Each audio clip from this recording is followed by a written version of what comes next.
पाकिस्तान में हर घंटे 47 शहरी अमराज़े क़ल्ब की वजह से अपनी जिंदगी की बाजी हार जाते हैं, मगर अब नहीं, क्योंकि अमराज़े क़ल्ब का मुफ्त और मयारी इलाज अब हर शहरी की पहुंच में। मेरा तल्लक तहसील खानपुर ज़िला रहीम यार खां से है। जब से मैं यहाँ हूँ मुझे बहुत अच्छा मेरा इलाज हो रहा है। सिंध हुकूमत का बहुत शुक्रिया।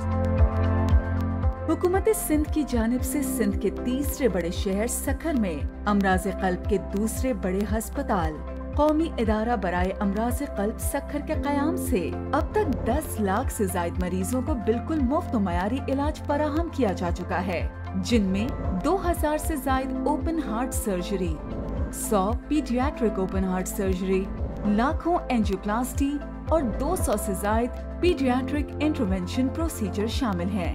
आपकी जान का तहफ़्फ़ुज़ ही है हमारा अज़्म, क्योंकि खिदमत है हमारी पहचान। खिदमत में सबसे आगे सिंध।